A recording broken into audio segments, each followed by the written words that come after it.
Bismillahirrahmanirrahim. Assalamualaikum warahmatullahi wabarakatuh. Waalaikumsalam warahmatullahi wabarakatuh. Oke, apa kabar Bu Susi hari ini? Alhamdulillah sehat Pak. Bapak bagaimana kabarnya Pak? Saya alhamdulillah sehat Bu. Baiklah Bu Susi, pada pertemuan kita hari ini kita akan melakukan kegiatan observasi ya sebelum melakukan kegiatan coaching. Jadi di pra observasi ini Bu Susi ya sebagai coach dan Pak Nopriandi sebagai coachee. Oke, pada kesempatan kali ini untuk kegiatan awal akan saya jelaskan sedikit tentang rubrik penilaian yang di sini terdapat tiga kompetensi coaching yang akan dinilai. Yang pertama yaitu present atau kehadiran penuh. Yang kedua mendengarkan secara aktif.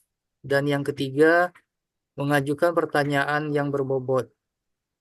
Nah untuk selanjutnya dalam coaching ini juga sudah sesuai dengan alur Tirta. Dan tidak lupa pula sesuai dengan prinsip coaching yaitu kemitraan, proses kreatif, dan memaksimalkan potensi. Oke, Bella, Bu Susi, sebelumnya akan ada beberapa pertanyaan yang akan saya ajukan kepada Bu Susi. Oke, siap Bu Susi? Siap Pak, Insya Allah. Oke, baiklah. Untuk pertanyaan yang pertama, kompetensi coaching yang mana yang akan Bu Susi kembangkan pada kegiatan observasi kali ini? Baik Pak Supian, terima kasih atas pertanyaannya. Jadi kompetensi coaching yang akan saya kembangkan yaitu mengajukan pertanyaan yang berbobot Pak. Jadi mudah-mudahan coaching kali ini dapat berjalan dengan lancar sebagaimana mestinya. Jadi itu yang akan saya kembangkan Pak. Oke, baik Bu Susi. Berarti pada kegiatan observasi ini Bu Susi akan kembangkan kompetensi pertanyaan yang berbobot ya. Iya Pak, betul Pak. Oke, selanjutnya pertanyaan yang kedua Bu Susi. Indikator ketercapaian dan tujuan apa yang akan Ibu Susi inginkan dalam kegiatan observasi kita kali ini? Baik, Pak. Jadi indikator yang ingin saya kembangkan yaitu pada mencari solusi yang terjadi pada permasalahan di coaching saya nanti. Mudah-mudahan dengan coaching ini solusi yang didapatkan nanti akan selaras dengan berjalannya coaching tersebut, Pak. Oke, berarti nanti diharapkan mendapatkan solusi dari permasalahan yang Ibu Susi hadapi ya. Iya, Pak, benar sekali. Oke, baiklah Bu Susi. Sekian dulu kegiatan pra-observasi kita kali ini. Selanjutnya Bu Susi akan melakukan kegiatan coaching bersama Pak Nopriandi. Kepada Bu Susi dan Pak Nopriandi, kami persilakan. Baik, Pak. Terima kasih Pak Sufyan atas waktu dan kesempatan yang diberikan. Baik, Pak Nurpiandi. Assalamualaikum warahmatullahi wabarakatuh. Waalaikumsalam warahmatullahi wabarakatuh.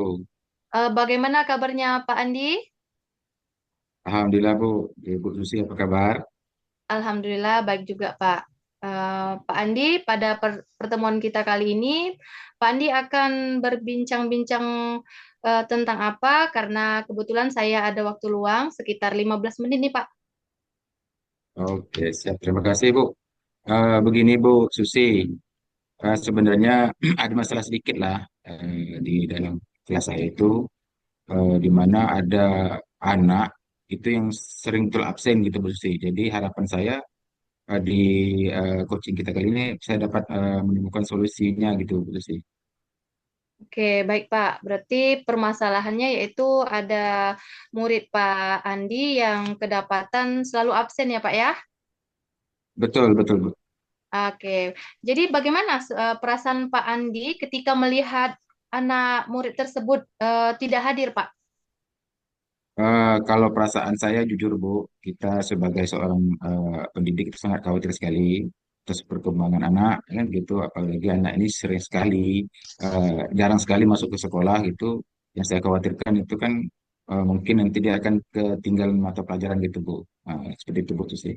Oke, berarti dapat saya tangkap permasalahannya yaitu Pak Andi ada rasa khawatir gitu Pak ya atas ketertinggalan pelajaran karena murid Pak Andi ini tidak hadir gitu Pak ya. Jadi kira-kira Oke. pada bincang-bincang kita hari ini apa yang Pak Andi harapkan dapatkan dari perbincangan kita ini? Mungkin seperti ini, Bu. Harapan saya yang saya ingin dapat dari bincang-bincang kita pada hari ini itu saya bisa menemukan solusi yang terbaik dalam saya untuk dalam saya dapat menjelaskan permasalahan yang terjadi pada anak didik saya tadi itu, Bu. Oke, berarti dari bincang-bincang ini Pak Andi berharap ada solusi Pak ya untuk menangani permasalahan murid ini sehingga rasa khawatir Pak Andi pun bisa lebih ringan gitu Pak ya. Jadi sebelum itu saya tanya dulu nih Pak Andi, kira-kira dalam sebulan berapa kali murid Pak Andi ini tidak datang ke sekolah Pak?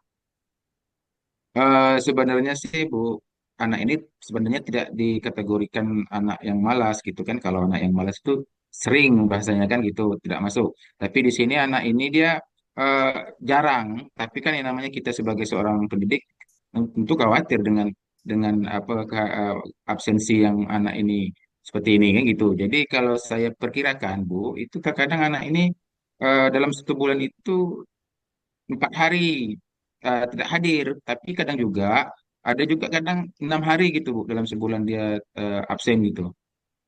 Oke, berarti perkiraan Pak Andi dalam sebulanan ini absen murid Pak Andi ini sekitar 4 atau sampai 6 hari Pak ya. Jadi Betul betul. kalau diperkirakan untuk mengikuti materi pelajaran itu lumayan banyak ketertinggalan pembelajarannya. Jadi kira-kira Pak Andi, kalau rentang nilai dari 1 sampai 10, murid Pak Andi ini berada di level berapa nih kehadirannya Pak? Kalau dikategorikan rentang nilai 1 sampai 10, karena anak ini termasuk anak yang jarang, Ibu. Jadi eh, selesai lihat absensi juga, itu anak ini berada di level level rentang 6 gitu Bu. Oke, baik Pak. Berarti level kehadirannya itu di rentan 6 ya Pak ya. Jadi dari setelah pembicaraan ini kira-kira Pak Andi ingin dari level 6 ini ingin mendapatkan rentang nilai yang berapa Pak? Eh, Sebenarnya sih saya tuh pengen yang rentang nilai yang ke-10 Bu. Tapi kan mungkin itu ketercapaian yang terlalu tinggi menurut saya kan. Tapi saya itu berharap juga uh, untuk anak ini setidak-tidaknya dari level 6 itu dia akan meningkat menjadi level 8 Bu. Gitu. Oke, baik Pak. Berarti dari level 6 Bapak ingin menemukan solusi sehingga anak ini level kehadirannya itu mencapai level 8 gitu Pak ya.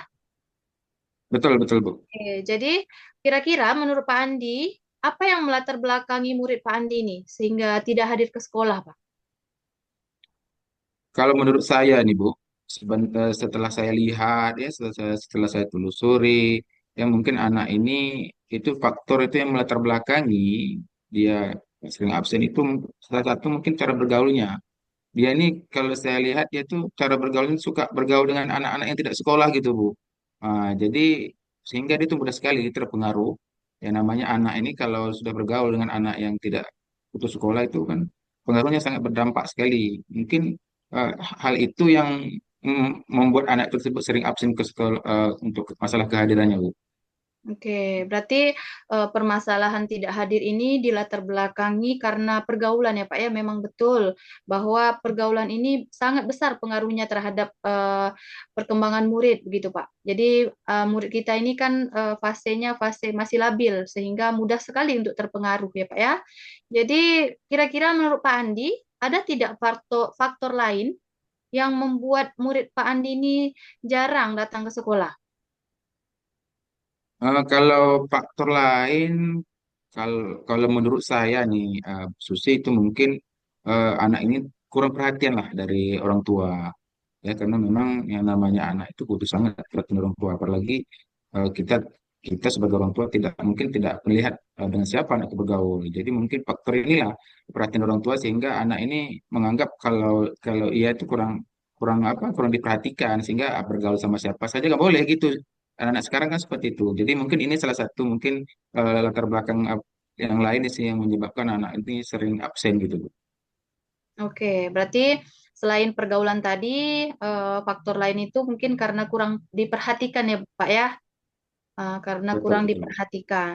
Jadi, apakah sebelumnya Pak Andi sudah berusaha untuk mengatasi permasalahan murid Pak Andi ini?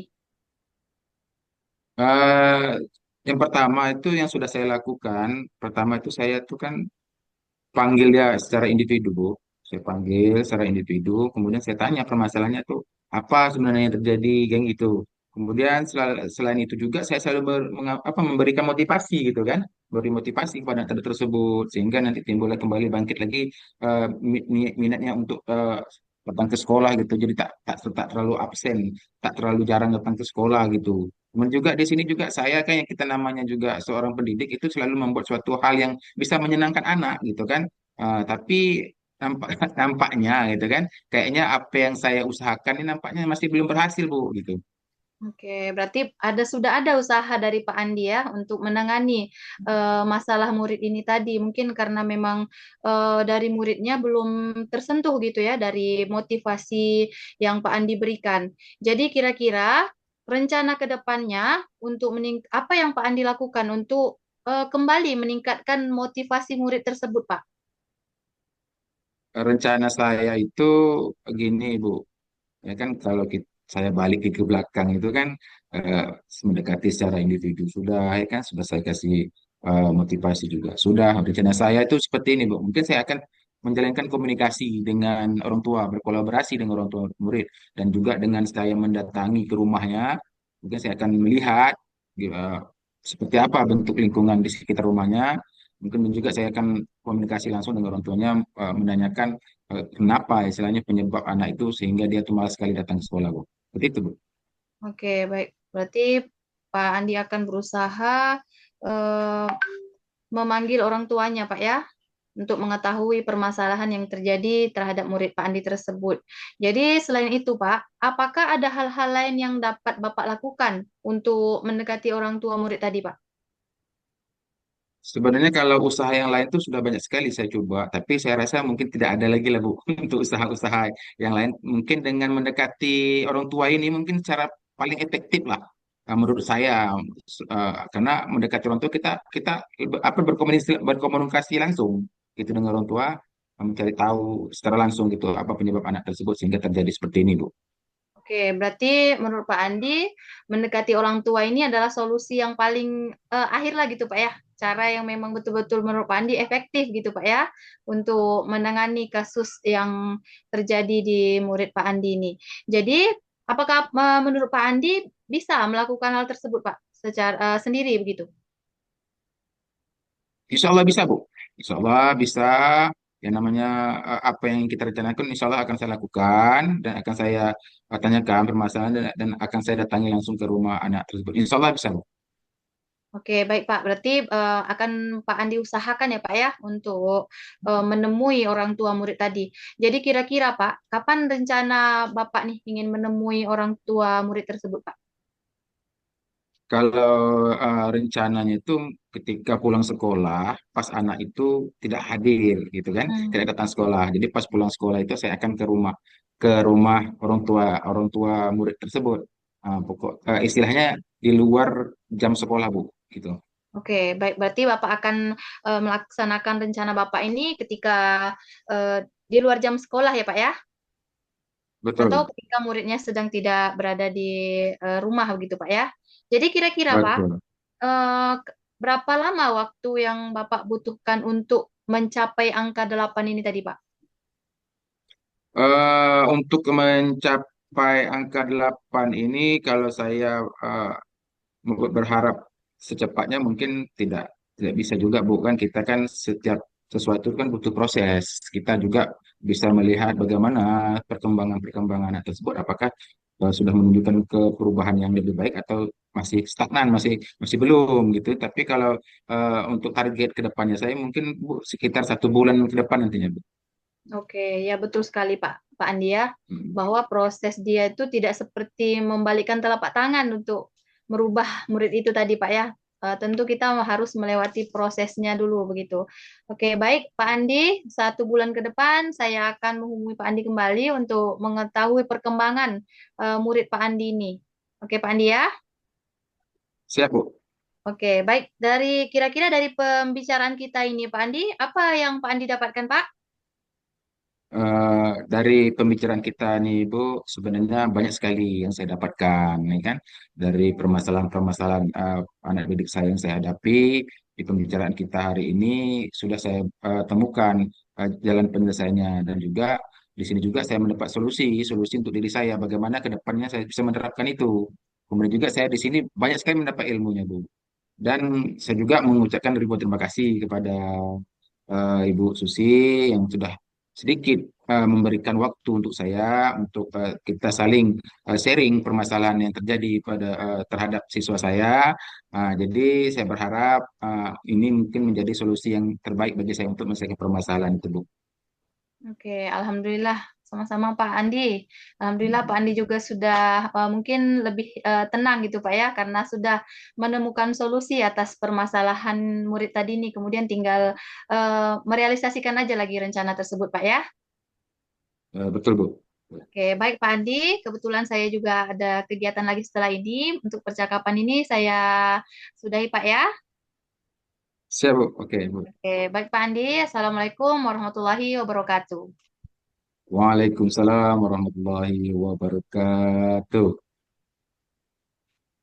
Oke, baik Bu Susi. Iya Oke, Pak. ya, Bu Susi tadi setelah menyelesaikan kegiatan coachingnya bersama Pak Nopriandi ya. Iya Pak. Oke, baik. Dan sekarang kita masuk ke sesi pasca observasi. Baik Pak. Oke, di sini ada beberapa pertanyaan yang akan saya ajukan kembali kepada Bu Susi. Oke, Bu Susi siap? Oke, siap Pak. Oke, pertanyaan yang pertama, apa saja yang Ibu Susi sudah lakukan atau Ibu Susi sudah dapatkan pada saat coaching tadi? Baik Pak. Eh, yang sudah saya lakukan sesuai dengan kompetensi coaching yang ingin saya kembangkan tadi Pak, yaitu antara lain mendengar secara aktif. Kemudian di sini saya juga mendapatkan kompetensi lain yang baru saya pelajari, yaitu kesadaran penuh, Pak. Artinya coach dan pada coaching tadi hadir secara utuh gitu, Pak, dalam menyelesaikan permasalahan yang dihadapi oleh coach saya tadi. Oke, berarti kompetensi yang akan dikembangkan sudah dijalankan dengan baik ya, Bu Susi. Iya, Pak. Oke, tadi hasil pengamatan saya ada beberapa catatan yang sudah saya catat dari kegiatan coachingnya tadi. Memang sudah berjalan dengan baik, berjalan dengan lancar antara coach dan coachee juga sudah sangat aktif. Terus ada timbal balik yang bagus ya komunikasinya. Kemudian Bu Susi juga sudah menjalankan percakapan coachingnya dengan alur Tirta. Kemudian juga sudah sesuai dengan prinsip coaching yang ada. Gitu Bu Susi. Alhamdulillah, Pak. Oke. Baiklah kita lanjut ke pertanyaan yang berikutnya Bu Susi. Iya, Pak. Oke. Oke, apa kompetensi coaching yang akan Ibu Susi kembangkan untuk kedepannya? Baik, Pak. Mungkin kompetensi coaching yang akan saya kembangkan untuk selanjutnya adalah membuat pertanyaan yang berbobot, Pak, sebagai coach. Mungkin tentunya itu adalah salah satu komitmen saya yang harus saya buat, yaitu membuat pertanyaan yang berbobot untuk si coach, sehingga si coach ini bisa memaparkan materi yang sangat luas, begitu, Pak. Jadi bisa coach saya ini leluasa untuk memaparkan isi hati dan keluh kesahnya. Jadi itu yang akan saya kembangkan, Pak, begitu, Pak. Oke, berarti Bu, untuk mengembangkan kompetensi berikutnya, Ibu Susi ingin mengembangkan tentang kompetensi mengajukan pertanyaan yang berbobot ya, begitu Bu Susi ya. Iya, Pak, betul sekali, Pak. Oke, baiklah. Pertanyaan yang terakhir kayaknya, yang ketiga. Ya, Pak. Eh, Apa rencana dan strategi ke depannya yang disiapkan untuk kompetensi yang akan dikembangkan oleh Bu Susi? Mungkin strategi yang saya siapkan, jadi di sini saya akan memperbanyak literasi, begitu Pak, yaitu membaca referensi yang relevan dari jurnal, kemudian yang membahas tentang coaching dari materi modul-modul yang membahas tentang coaching, sehingga pada saat melakukan coaching, saya lebih memahami teorinya Pak. Jadi memahami teori dulu, kemudian baru melakukan praktik dengan sebaik-baiknya begitu, Pak. Oke, baik sekali ya strategi yang sudah Ibu Susi ingin lakukan. Oke, semoga nanti ke depannya kompetensi yang akan dikembangkan bisa dijalankan dengan baik ya, begitu Bu Susi. Baik, ya insya Allah, Pak. Oke, baiklah Bu Susi, mungkin sampai di sini kegiatan observasi kita kali ini. Terima kasih kepada Bu Susi sebagai coach dan kepada Pak Nopriandi sebagai coach. Mungkin di sini di lain waktu kita bisa berjumpa lagi pada kegiatan observasi yang lain ya. Baiklah, saya tutup dengan eh, saya sudahi kegiatan kita pada hari ini. Saya sudahi dengan Assalamualaikum warahmatullahi wabarakatuh. Waalaikumsalam Assalamualaikum warahmatullahi warahmatullahi wabarakatuh. wabarakatuh.